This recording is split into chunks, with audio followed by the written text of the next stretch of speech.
I was born inside a scream. Not a sound, no species could survive that, but a vibration that threaded through the bones of the cosmos itself. The nebula of Hearth 9 did not glow so much as sing, and every thrilled child was gestated within its harmonic storm. We learned to hear color before we could see it. We learned to taste light before we could speak. The universe was music, and we were its instruments. Until the day the music died. I remember the exact moment. The council spire trembled, not physically, but in frequency. The crystalline towers that filtered starlight into data shuddered in dissonance. The great pulsar choir, which had sung in perfect rhythm for 6 million cycles, stuttered like a dying heart. Across the observation deck, my scales prickled as if brushed by invisible fire. Then came the signal. It did not arrive through hyperspace, warp corridors, or quantum tunneling, the civilized methods of travel. It tore itself into existence like a blade through fabric. Reality split open above the galactic plane, a bleeding wound of iridescent static. Where there should have been silence, there was a roar, an animal, violent, wrong roar. The ring keepers of Lyra fell silent. This had never happened. They were ancient, even by our standards, living rings of crystalline intelligence that encircled entire star systems. Their silence rippled through the collective like a corpse wave. Alarms sang in frequencies that made my second heart ache. Through the wound stepped the humans. Not ships, things that pretended to be ships. They were small compared to our dreadnoughts. Bare metal hulls, patchwork plating, burn scars layered upon burn scars like old battle hymns. No elegant curves, no luminous grav sails, no sacred geometry. Just blunt, brutal machines that looked as though they had been beaten into shape by wars rather than crafted by artisans. Their lead vessel emerged last. Soul's last argument. The name appeared in our translators as a rough approximation, but even in our tongue it carried a chill. It glowed faintly, not with controlled energy, but like a dying star stubbornly refusing to go out. Cracks spiderwebbed across its hull, glowing with molten light beneath. I could feel its mass in my bones, warping space-time simply by existing. And there, at its forward viewport, stood a single figure. A human. Not their admirals, not their machines. One lone warrior. He was armored in scarred metal that did not match itself, plates scavenged from different battles, welded together in crude defiance of aesthetics.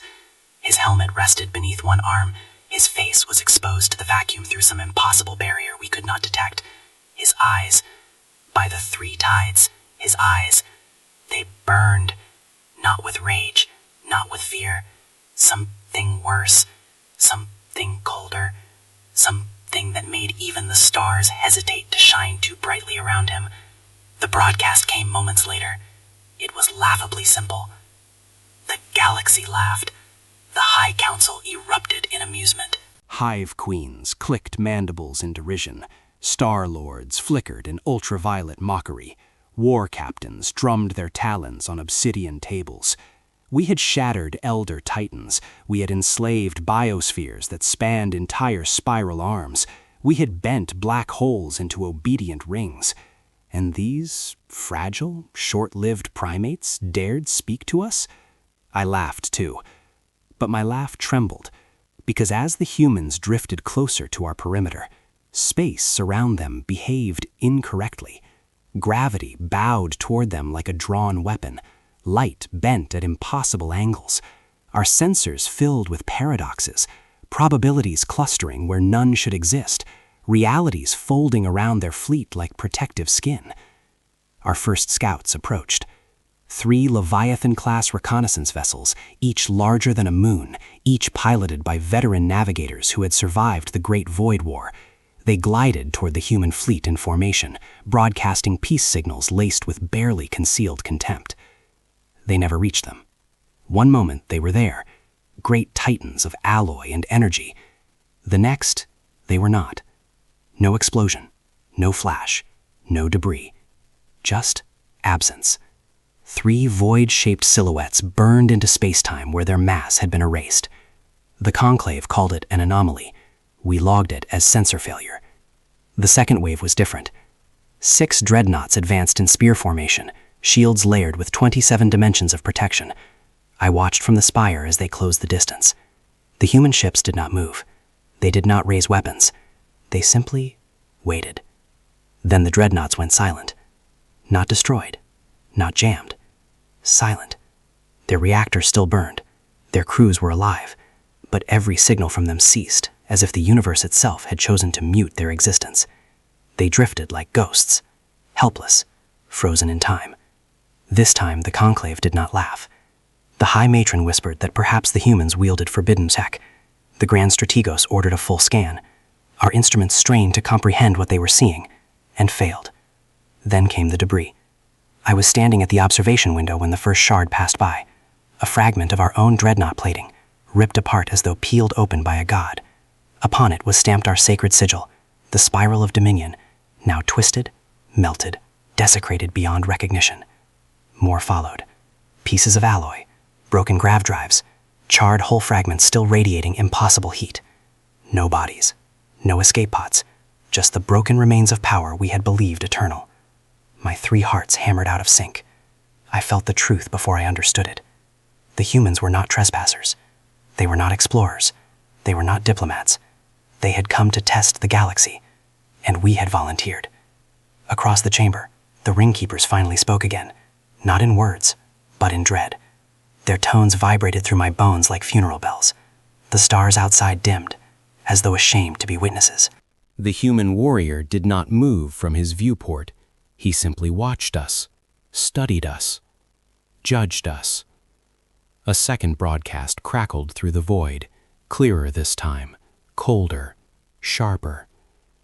The conclave scoffed, but I saw something in his gaze that made my blood run thin. He did not expect respect. He expected resistance. Behind him, the wound in space-time still bled.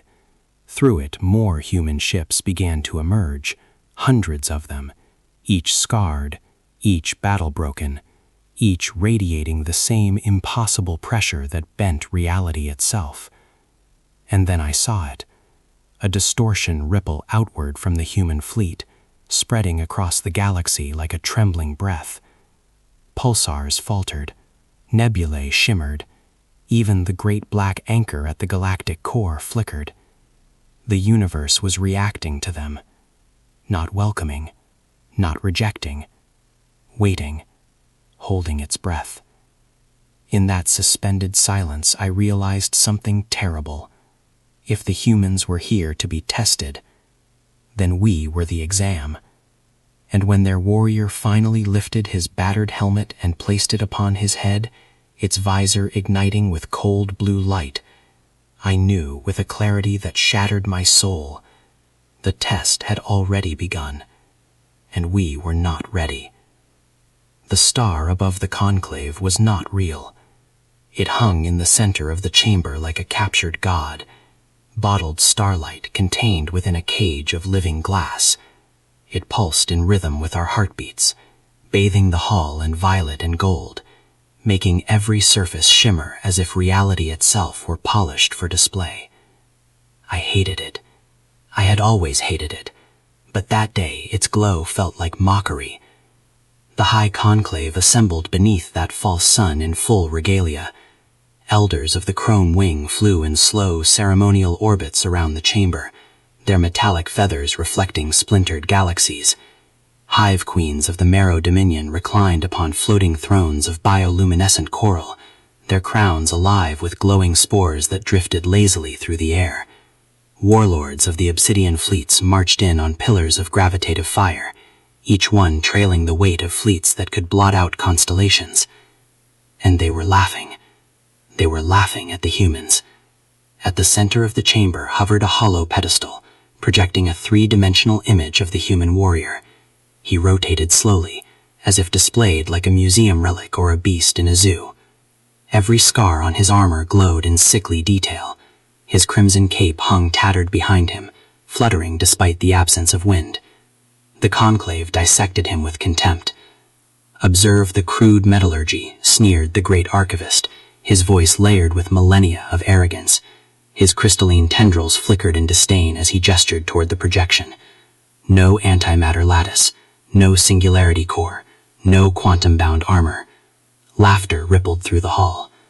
A hive queen clicked her mandibles, releasing a cloud of mocking pheromones that made lesser delegates recoil. A warlord slammed his spear against the floor, cracking reality itself for effect. My fleets have erased species older than their sun. I stood at the edge of the chamber, a junior chronicler trembling beneath my ceremonial crest. My role was to record, not speak, to observe, not judge. Yet every word they spoke felt like knives against my scales. Because I had seen what they had not. I had watched the scouts vanish. I had felt the universe shudder when the human breathed. And the human, still rotating in that cold hologram, did not flinch under their ridicule. His gaze, even as a projection, seemed to follow every movement in the chamber. It felt less like an image and more like a presence. The conclave turned their attention to the live transmission. The human fleet hovered beyond our borders, suspended in a formation that made no tactical sense and yet felt deeply intentional. At the center stood Sol's last argument, radiating that same oppressive gravity that made even the bottled star flicker. Then came the message. The humans did not beg, they did not threaten, they did not negotiate. They requested a trial, one champion of the galaxy versus one human warrior. The chamber erupted. Applause, derision, thunderous amusement. Some laughed so hard their forms destabilized. Others jeered in ultraviolet frequencies that made my secondary vision bleed. The conclave agreed instantly, too instantly. Hubris poured from them like a tide.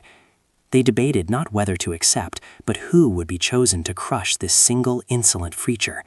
Names were thrown about like toys, conquerors of nebulae, shatterers of moons, slaughterers of civilizations. Finally, the Grand Strategos raised his staff, silencing the hall. Silence fell like a guillotine. Vethrax, the Null Warden, a being who did not merely kill, he erased. His presence unraveled matter at a conceptual level. Fleets had died by simply approaching him. Entire biospheres had collapsed into nothingness when he willed it. He was less a warrior and more a walking negation of existence. I felt my stomach coil in dread. Not for Vethrax, for us. The astral arena materialized around us, an artificial battlefield projected into folded spacetime. Stars bent into rings, gravity twisted into spirals, planets floated like drifting stones across an impossible sky. This was a place where gods fought and lesser beings were unmade. The human stepped into the arena first. No escort, no shield, no ceremonial procession. Just him. Armor scarred, cape torn, blade resting casually across his shoulder as though he carried nothing heavier than a walking stick. Then Vethrax emerged. He did not walk. He unfolded into reality like a tear in night itself. A silhouette composed of negative space, rimmed with violet annihilation. His form warped the stars around him, bending light into screams. Every sensor in the spire howled. The duel began without ceremony. Vethrax moved first. A wave of null energy exploded outward, an invisible wall of deletion that should have reduced continents to dust and erased the memory of their existence. It tore across the arena like a collapsing universe. The conclave roared in triumph. I felt my heart stop. The wave struck the human. And he did not die. He walked. Step by step, he advanced through annihilation as though it were nothing more than rain. His arm slid the way in shards of molten metal. His cape disintegrated into burning embers, yet his body remained, scarred, bleeding, but unbroken. Space itself trembled with every exhale. Our instruments flickered madly. Probability trees collapsed into singular pathways that all pointed toward the same outcome, the impossible. The seers screamed that the human should not exist, and yet he did. Vethrax recoiled. For the first time in recorded history, the Null Warden hesitated. He unleashed a second wave, then a third, each more devastating than the last. The arena fractured. Stars imploded. Rings of light shattered into glittering storms. Still the human walked. His blade did not glow. It did not hum. It did not resonate with exotic energy or divine force. It was simple steel. And yet when he raised it, reality flinched. He swung once. No beam, no explosion, no spectacle. The blade simply traced a line through the air, and the sky split. A tear opened in existence itself, a raw wound of bleeding space-time that howled in frequencies beyond comprehension. Vethrak screamed, not in sound, but in pure cosmic terror, as the tear swallowed him whole. For a heartbeat, nothing existed. Then the tear snapped shut. Where Vethrak's had been, there was only absence. Perfect, total, undeniable absence. The arena fell silent. The bottled star flickered. The conclave did not breathe. The human stood alone at the center of the shattered battlefield, armor in ruins, blood dripping onto fractured starlight beneath his feet. His blade was slick with something dark that shimmered like dying galaxies. Slowly, deliberately, he raised it. 3 words crackled across every frequency in the chamber. No anger, no triumph, just cold certainty. Laughter was gone. Mockery was gone. Arrogance bled out of the conclave like air from a ruptured hole. For the first time since the birth of our empire, the High Conclave felt fear. I felt it too, but something else stirred beneath it. Awe, dread, and a trembling, dangerous fascination that made my scales itch. The human did not look at Vethrax's remains. He looked at us, directly at us, as if he could see through the projection, through the arena, through the very fabric of the galaxy itself, and into our souls. And in that gaze I understood the twist before anyone else did. This was never a duel. This was a message. Humans did not need superior weapons. They did not need divine power. They needed only one thing: unbreakable will. The conclave began to whisper, some calling for annihilation, others for negotiation, a few even begging for mercy, but their voices blurred into meaningless static in my mind. Because I realized something far worse than their fear. The human lowered his blade. Behind him, the wound in space-time from their arrival pulsed brighter, wider, hungrier. Through it, more human ships drifted into view, hundreds, then thousands, each scarred by wars we could not imagine. And then the arena began to collapse. Not by our design, not by their technology, but because reality itself seemed to recoil from what it had just witnessed. The human turned his back on us, and as the stars around him fractured into a storm of broken light, he stepped forward into the bleeding rift that had brought them here in the first place.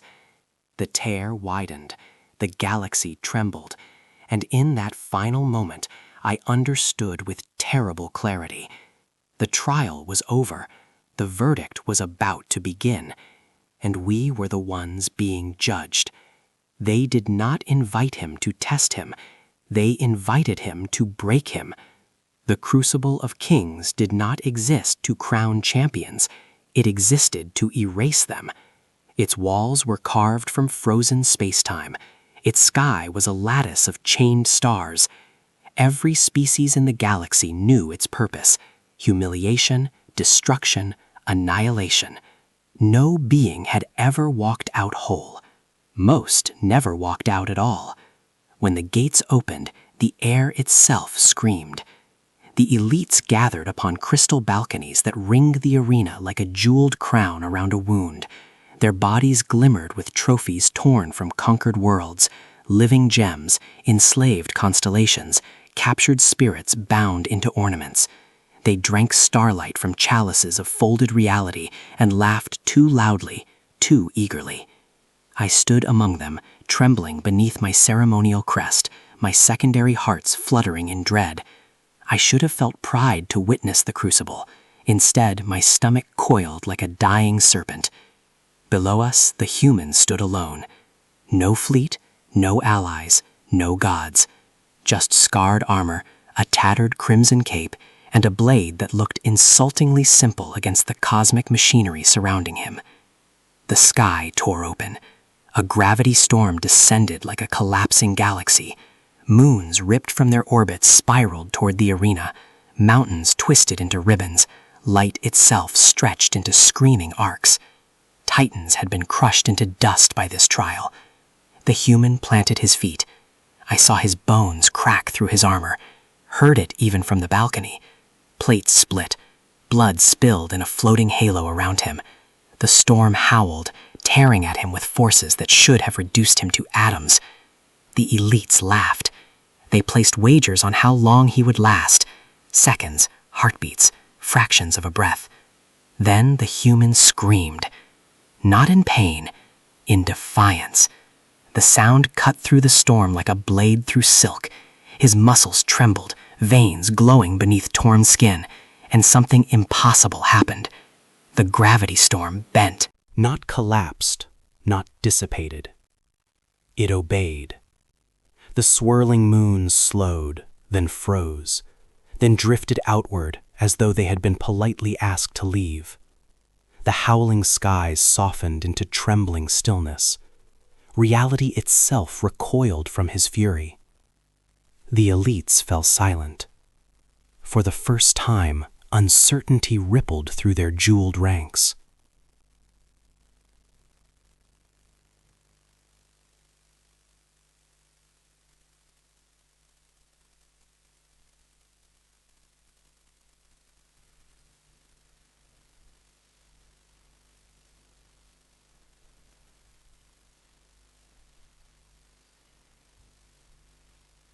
The human stood at the center of the arena, armor shattered, body torn, blood streaming freely, but alive. His cape burned around him like a funeral pyre that refused to consume him. Silence strangled the balconies. Then the elites moved. One by one, they stepped forward to finish him personally. A chrome wing elder descended first, blades of living light extending from his arms. He struck faster than thought, and the human caught him mid-air, snapped his wing, and hurled him screaming into the shattered sky. A hive queen followed, unleashing a storm of corrosive spores that melted stone and steel alike. The human waded through it, choking on his own blood, then drove his blade through her crown. Her bioluminescent body went dark. A warlord of the obsidian fleets charged last, wielding a spear that pierced dimensions. The human parried once, shattered the spear, and crushed the warlord's helm with a single brutal blow. Each elite fell, not to lasers, not to gods, to raw, unstoppable human fury. Their jeweled arrogance cracked. Their trophies dimmed. Their laughter died. The human staggered at the center of the crucible, body trembling, armor hanging in broken fragments. Blood dripped onto the arena floor, steaming where it touched warped space-time. He looked up at the balconies, directly at us. His voice echoed across every frequency in the galaxy, clear despite his shattered lungs. He took a step forward, leaving a trail of blood like a crimson path through the stars. The galaxy trembled. Literally. Pulsars stuttered. Nebulae rippled. Even the chained stars above the crucible flickered as if frightened. The elites shrank back in their thrones, some pleading, others snarling in desperate rage. And in that moment, something alien tore open inside me. Hope. Not the calculated optimism of my people. Not the cold logic of survival. Something hotter, wilder, dangerous. Human hope. I felt it spread through my veins like lightning, terrifying and intoxicating all at once. I realized then that humanity did not fight to dominate. They did not fight to rule. They did not fight for glory. They fought to survive. And survival to them meant something we had never understood. It meant never surrendering, even when the universe itself demanded it. The human raised his blade one last time, but instead of pointing it at the conclave, he drove it into the arena floor. The impact shattered the crucible's foundations. Cracks raced outward through frozen space-time, splitting the chain stars above into bleeding constellations. The announcer began to speak, and vanished mid-syllable as reality fractured around him. The balconies trembled. The elites screamed. And the human looked not angry, not triumphant, but weary, as the arena began to collapse into a storm of broken dimensions. He turned toward the rift that still pulsed beyond our borders, the wound in space-time that had birthed his arrival. More human ships bored through it now, endless and unbroken. And as the crucible tore itself apart around him, the warrior stepped forward, away from us, toward that bleeding tear in reality. But before he crossed the threshold, he paused. Slowly, he lifted his shattered helmet, and through its cracked visor, his burning eyes locked onto mine alone. I felt my soul tremble, because in that gaze, I saw something far worse than defiance. I saw promise. The arena collapsed, the sky shattered, the galaxy screamed. And as the human vanished into the rift, leaving chaos in his wake, I understood with absolute certainty. The trials were not over. They had only begun. And next time, the galaxy itself would be the battlefield. The war did not arrive with thunder. It arrived with silence. Not the holy silence of the ring-keepers, but a dead, strangled quiet that pressed against my mind like a suffocating hand. From the war observatory of Keth Prime, I watched entire systems wink out of existence, not with explosions, not with radiant supernovae, but like candles pinched between unseen fingers. One moment a star burned, the next it was simply gone. The Conclave had unleashed the Skyforge. We had been told it was a weapon. It was not. It was a verdict. The Forge did not destroy stars. It stitched them together into chains of annihilation, bending gravity into corridors of extinction. Light was dragged screaming through these corridors, stretched thin, then swallowed. Whole constellations dimmed as their lifeblood was harvested to feed the machine at the galaxy's heart. From my observatory, the Skyforge loomed like a second core to the universe, a spiraling cathedral of iron, plasma, and broken space-time, orbiting a black hole that glowed with the sickness of stolen suns. Around it hung rings of dying stars, bound together like beads on a noose. And into this nightmare charged the humans. They did not advance cautiously. They did not probe. They did not retreat. They burned straight toward the Forge through cosmic firestorms that should have atomized their fleets in milliseconds. Reality peeled apart around them in sheets of tearing light. Wormholes collapsed mid-birth. Radiation storms howled like wounded gods. The first wave of human ships died in seconds. I saw vessels crumble into glowing ash as tidal forces ripped them apart. I saw crews vanish in bursts of impossible heat. I recorded every loss with clinical detachment, as I had been trained to do. Then the second wave came, different, adapted. Where the first ships had been torn apart, the second reinforced themselves with scraps salvaged from their own wreckage mid-flight. Damaged hulls patched themselves with molten metal that cooled in crooked, defiant shapes. Drives that should have failed burned hotter instead. They were learning, not slowly, not carefully, violently.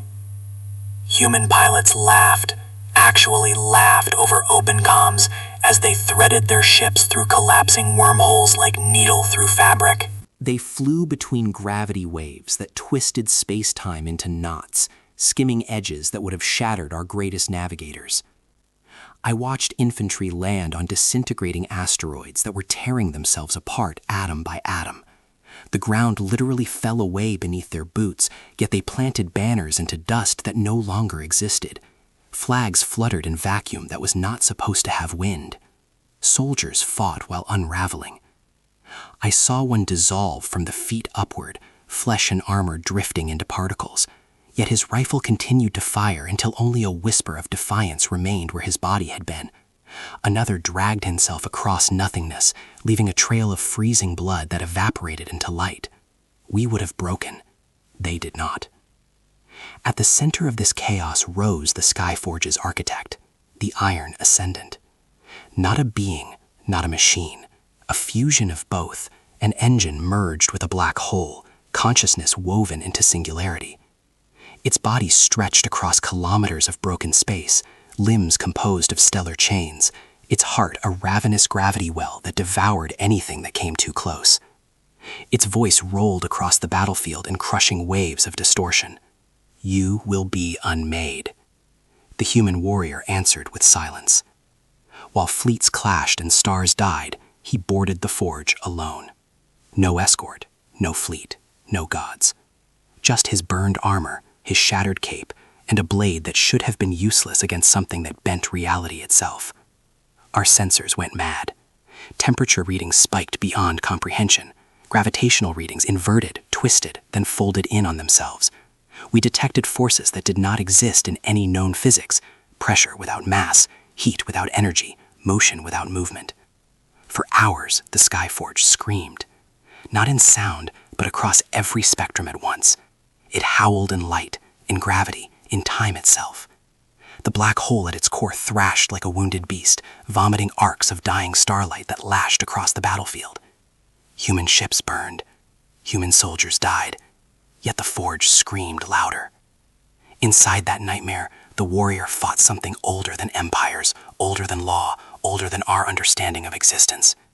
We saw flashes, impossible silhouettes battling against impossible machinery, blades carving wounds into space-time, fists shattering constructs of pure gravity.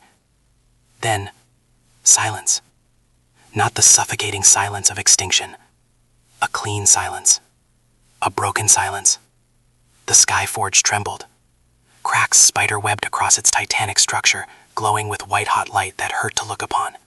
The chain stars around it shuddered, then snapped free, drifting outward like freed prisoners. At the core, the black hole screamed. I did not know black holes could scream. It shrieked in radiation, in distortion, in the trembling fabric of reality itself, then began to collapse in a way no black hole ever should. Instead of consuming, it imploded inward, devouring its own existence. The forge split in half. Not exploded, split. Two colossal halves drifting apart like the carcass of a slain god engine, each leaking rivers of burning plasma and broken space-time. The death of the black hole sent a shockwave across the galaxy that rippled through nebulae and rattled pulsars. And from the wreckage emerged the human. He did not stride, he did not triumph. He dragged himself. Armor burned to charcoal, plates fused to his flesh.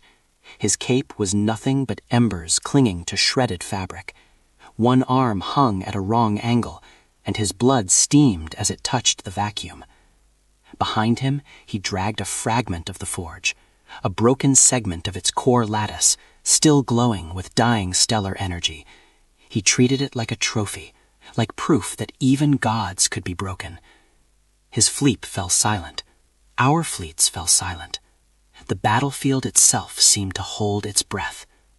Then something impossible happened. The enslaved worlds rose.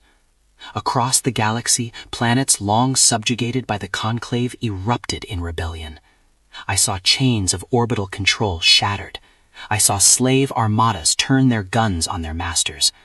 I saw oppressed species chant in hundreds of tongues, languages my translators could not fully decode. But the meaning was unmistakable. If humans can stand, so can we. Their voices braided together into a galactic chorus that shook even the War Observatory. Stars pulsed in rhythm with their defiance. Empires that had stood for millennia began to crack from within. I felt my own certainty crumble. We had believed humans were warriors. I realized they were something far more dangerous. They were a contagion, not of violence, but of resilience. Wherever they fought, despair withered like a poisoned plant. Wherever they fell, Hope sprouted in their ashes. Their presence rewrote the emotional gravity of the universe. Even worlds that had never seen a human began to rise, inspired by stories carried through broken comms, scattered signals, and trembling light. The Conclave panicked. Orders were broadcast to crush rebellions, to annihilate entire systems, to erase dissent before it spread further. Fleets mobilized in desperate fury. But it was already too late. The idea had escaped. Hope is the hardest thing to kill, and humans were its perfect carrier. From my observatory, I watched the human warrior drift amid the ruins of the Skyforge. He did not celebrate. He did not speak. He simply stared into the fractured heart of the machine he had slain. Around him, his fleet regrouped, scarred, shattered, but unbroken. And beyond them, through the same bleeding rift that had birthed their arrival, more ships poured into reality, endless, relentless, undeterred. The galaxy was no longer merely at war. It was changing. Old powers trembled, ancient hierarchies cracked. Stars themselves seemed to shine differently, as though remembering what it meant to burn freely. Yet as hope spread like wildfire, I felt a colder dread coil in my chest. Because the Skyforge had been only one weapon, only one architect, only one god engine in the Conclave's arsenal.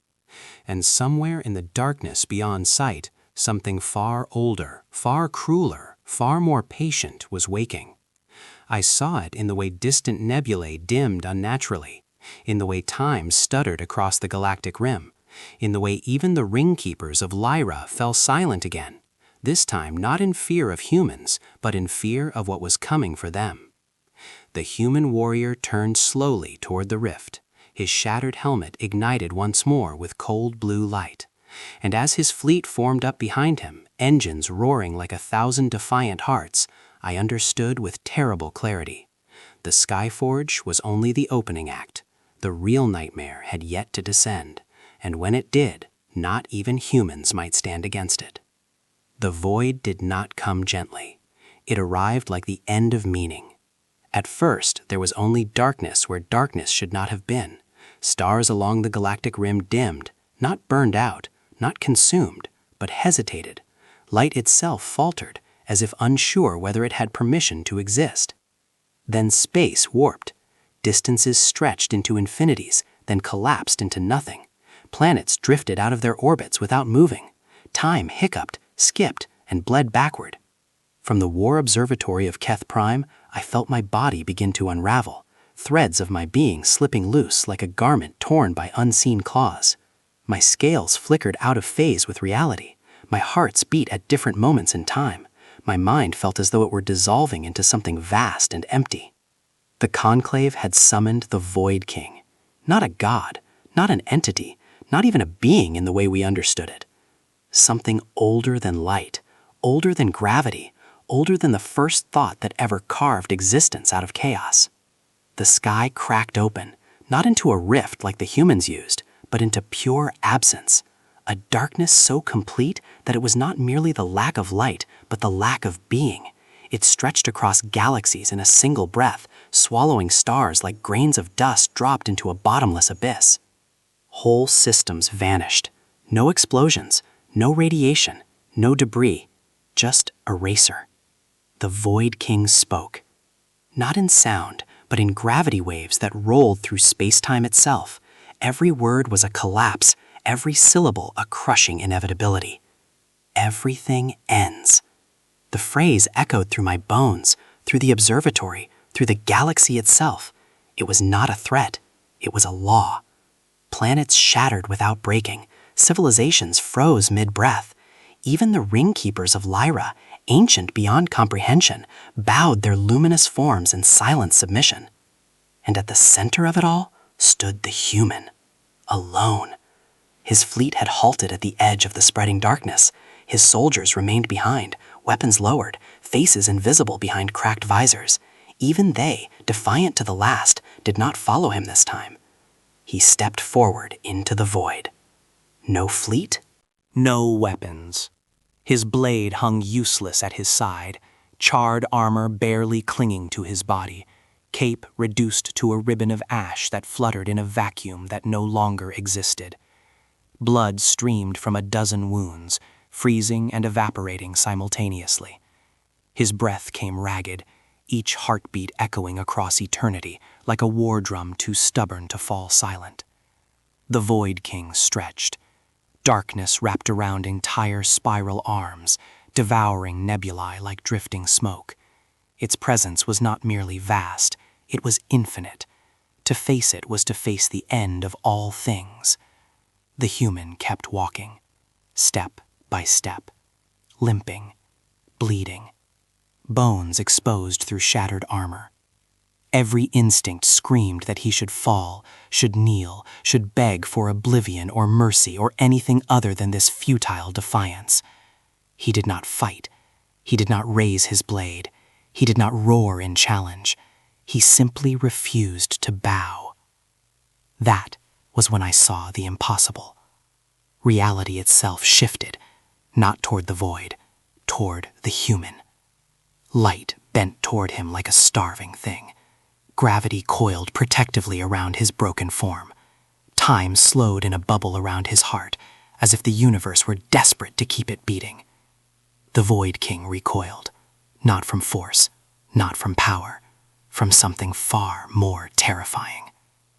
The Void saw in the human a creature that would rather cease to exist than submit, something so defiant that even nothingness could not comprehend it. In that refusal lay a horror deeper than annihilation. For a heartbeat, the darkness trembled. Stars at the edge of existence flickered back into life. Then the Void roared, a soundless scream that tore through dimensions we could not perceive. The darkness lunged, collapsing inward like a dying universe folding upon itself. Entire galaxies were dragged toward a singular point, spiraling into a collapsing singularity that glowed with anti-light. The human did not retreat. He charged. Bleeding, limping, armor hanging in tatters, he plunged straight into the heart of the void. His body vanished within that impossible gravity well, swallowed by a darkness that devoured gods. The singularity imploded, not with an explosion, but with a silence so profound that it erased even silence itself. For one eternal moment, nothing existed. No light, no space, no time, no observers.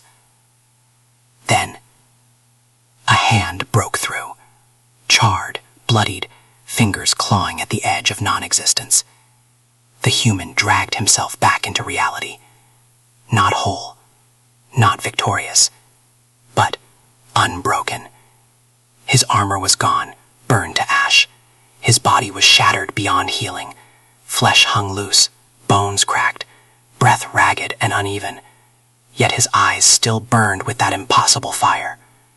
Behind him, the singularity died. The Void King did not explode.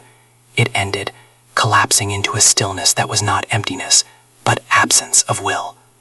Darkness retreated like a wounded beast, withdrawing beyond the edges of creation. Across the cosmos, ancient entities bowed their heads. Beings older than stars lowered themselves in silent reverence. Even the ring keepers dimmed in something like awe. Empires that had ruled for eons trembled, not in fear, but in recognition. I felt tears well in my eyes, something my species was not supposed to do. I wept, not from terror, not from relief, from reverence. For the first time, I understood what human truly meant. To be human was not to be strong in the way we measured strength, mass, energy, fleets, gods, weapons. It was to refuse defeat, even when defeat was inevitable. The warrior hovered in broken space, drifting amid the fading remnants of the void. His fleet rushed toward him, engines screaming, soldiers reaching through comms with desperate voices I could almost understand. He did not answer them. He did not raise his blade. He simply looked outward, past his people, past the observatory, past even the galaxy itself, into the place where the void had retreated. And in that gaze, I saw something colder than triumph. He was not finished. The Void King had recoiled, but not surrendered. Darkness still lurked beyond existence, patient and infinite. The warrior slowly lifted his shattered helmet and placed it upon his head. Its visor ignited, not with the cold blue light of battle, but with a deeper, darker glow that seemed to drink in the surrounding stars. Behind him, the rift in space-time pulsed wider than ever, bleeding with fresh arrivals, human ships scarred by every battle yet to come.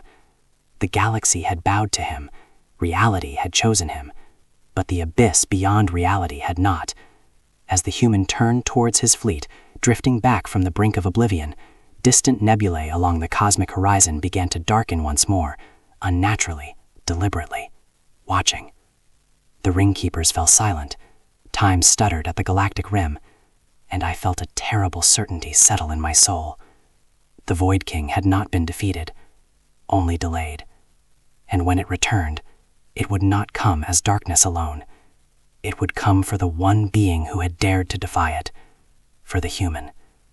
And in that looming silence, as the warrior rejoined his battered fleet, I realized the most frightening truth of all.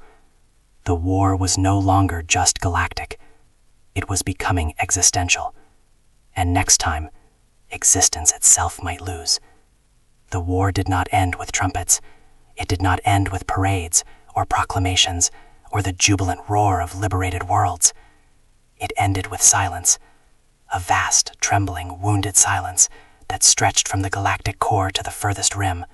Stars burned, but they burned differently, dimmed, scarred, as if even light itself remembered the horror it had witnessed. I remained in the shattered ruins of the council spire. Once it had pierced the heavens like a needle of crystalline arrogance. Now its towers were cracked, its starlight sun extinguished, its living glass fractured into drifting shards that God and refracted the light of newborn stars. The spire had become a grave. Not just for our empire, but for our beliefs. I wandered its broken halls alone, my footsteps echoing through chambers where gods once debated and tyrants once ruled. Where laughter had once mocked the human warrior, there was now only wind whistling through shattered arches. Where fleets had once been commanded, there was only debris drifting in weightless silence. Every surface bore scars of the war, scorch marks from stray beams, fractures from collapsing space-time, dried pools of alien blood that shimmered faintly in ultraviolet. Even the air tasted like ash and memory. I chronicled everything, not as a servant of the conclave anymore, but as a witness. Across the galaxy, rebellion bloomed like a constellation of fires. Former slave worlds tore down their orbital chains. Forced labor rings around gas giants shattered into glittering debris. Empires that had stood for eons began to crumble from within, not by external force, but by the awakening of those they had oppressed. On shattered planets, species we had broken built new cities from wreckage, gleaming spires rising from ruined warships, marketplaces carved into the husks of fallen dreadnoughts, temples constructed from pieces of the Skyforge itself. I saw once conquered beings kneel not in submission, but in repentance, tyrants who had slaughtered billions now casting aside their crowns, begging forgiveness from those they had enslaved. Some were accepted, many were not. And everywhere, fragments of human ships became sacred relics. A torn hull plate was placed at the center of a rebuilt city as a reminder that survival was possible even against gods. A broken human rifle was mounted in a hall of worship, its barrel still scorched from impossible battles. Pieces of burned armor were carried like talismans, believed to protect entire civilizations. They did not worship the humans. They honored what the humans had shown them. That defiance was not madness, that endurance was not weakness, that even the smallest beings could shake eternity. As I walked through the archives of the ruined spire, I discovered something I had not known existed, a hidden human transmission left behind in the aftermath of their greatest victories. It was not a speech, not a declaration, not a threat, just 3 lines, etched into the fabric of reality itself in a way our translators struggle to comprehend. Stand when you can, rise when you fall. The message glowed softly in the dark chamber, suspended in fractured light like a living inscription. I felt its meaning not with my mind, but with my soul. It was not a command, it was a gift. A creed meant not only for humans, but for the entire galaxy. In that moment, I realized something staggering. The humans had never come to conquer us. They had come to wake us. I returned to the shattered observation deck of the spire and looked up at the night sky. The stars no longer sang as they once had. Their vibrations were different now, less domineering, less predatory, less imperial.